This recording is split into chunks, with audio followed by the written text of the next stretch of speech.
No capítulo 7º do segundo livro de Samuel está escrito que Davi, estando no descanso do Senhor após as suas muitas batalhas, das quais saiu vitorioso, incomodou-se por estar em sua própria casa e de a arca de Deus estar numa tenda. Então ele disse para Natã que iria construir um templo para colocar a arca de Deus. Porém, a palavra de Deus veio a Natã em sentido contrário, mandando que dissesse ao rei que em todo o tempo em que esteve com o povo de Israel, nunca pedira que lhe fosse construída uma casa. E Deus vai relembrando a Davi que ele fora tomado de trás da malhada e das ovelhas para ser príncipe sobre o povo de Deus, que ele, Deus, sempre estivera com Davi por todos os lugares, eliminando os inimigos de diante dele e fazendo grande o seu nome. Acrescentou que plantaria o seu povo de Israel para habitar no seu lugar e não ser mais perturbado, e que daria descanso a Davi de todos os seus inimigos. Disse a Davi que ele, o Senhor, faria casa para Davi, e que quando os seus dias se cumprissem na terra, levantaria o descendente de Davi, e que este, sim, edificaria uma casa em honra ao seu nome. Acrescentou que o descendente de Davi lhe seria por filho, que se viesse a transgredir, o castigaria com varas de homens, mas que a sua misericórdia não se apartaria dele. E firmou aliança com Davi a partir do verso 16, dizendo: Porém a tua casa e o teu reino serão firmados para sempre diante de ti. Teu trono será estabelecido para sempre. E tudo isso falou Natã a Davi. Tendo Natã relatado essa visão a Davi, apresentou ele uma oração de agradecimento perante o Senhor, como se vê a partir do versículo 18. Por meio dessa aliança feita com a família de Davi, o Senhor Deus prometeu a Davi que o trono de Israel seria ocupado pela sua descendência para sempre, alcançando não apenas Salomão, filho escolhido por Davi para o suceder, mas toda a sua descendência, de modo que toda a sua geração foi abençoada por Deus. Meu irmão, minha irmã, essa aliança, na verdade, vem desde Abraão, tendo o Senhor prometido que faria dele uma grande nação, dizendo: Em ti serão benditas todas as famílias da terra. E o Senhor vem rememorando essa promessa com a descendência de Abraão, ou seja, com Isaque, depois com Jacó, chamado Israel, e também com seus 12 filhos. Em Gênesis capítulo 49, a partir do versículo 9, o Senhor esclarece que o cetro não se arredará de Judá, nem o bastão de entre os seus pés, e a ele obedecerão os povos. E assim se fez, pois da tribo de Judá o Senhor levantou o rei Davi, homem segundo o coração de Deus.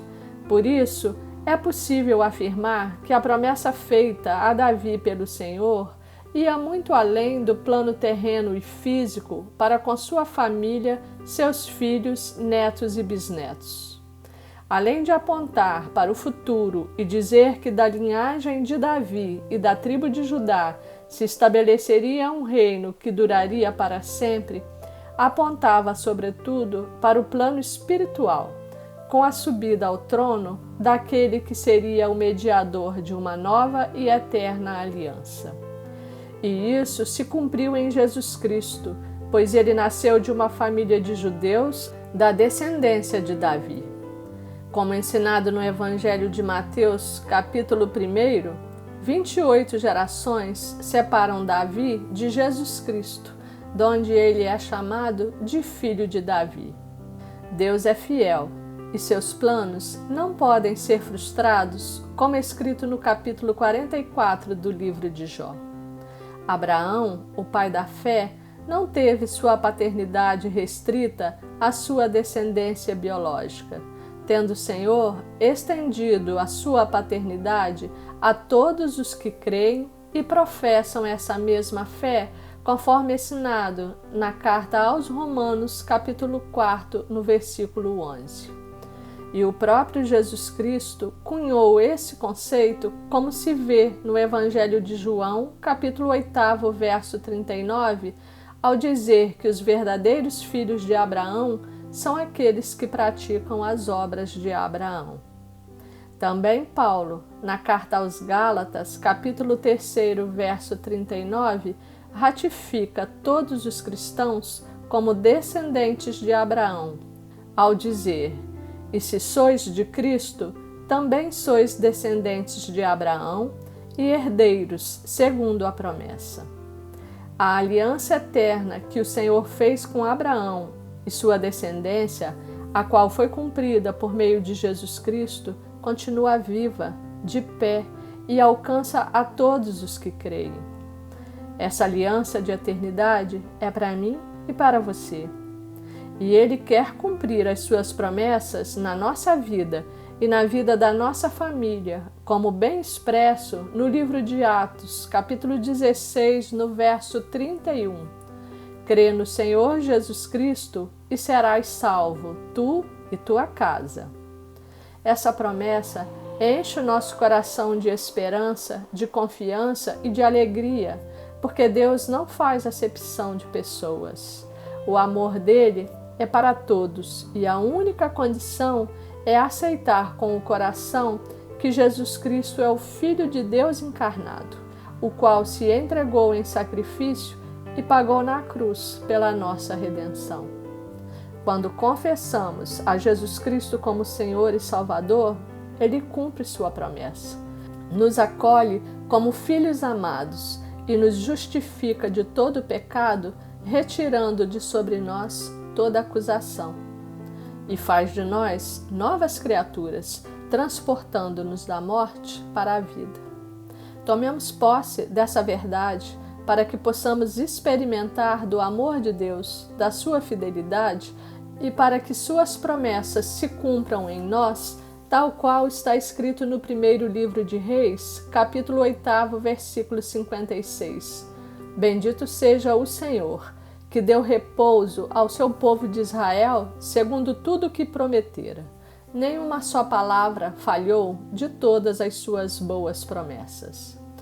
E agradeçamos ao Senhor com a mesma oração de ação de graças ofertada por Davi no segundo livro de Samuel, capítulo 7, a partir do verso 18.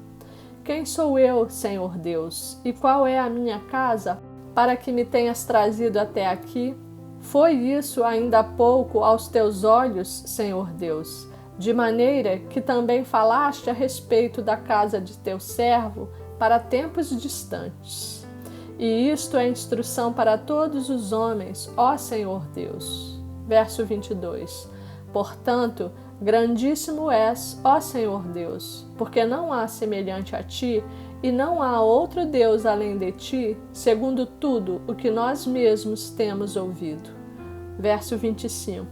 Agora, pois, ó Senhor Deus, quanto a esta palavra que disseste acerca de teu servo e acerca da tua casa, confirma-a para sempre e faze como falaste. Seja para sempre engrandecido o teu nome. Verso 28. Agora, pois, ó Senhor Deus, tu mesmo és Deus, e as tuas palavras são verdade, e tens prometido a teu servo este bem. Sê, pois, agora servido de abençoar a casa do teu servo, a fim de permanecer para sempre diante de ti, pois tu, ó Senhor Deus, o disseste, e com a tua bênção será para sempre bendita a casa do teu servo. Amém.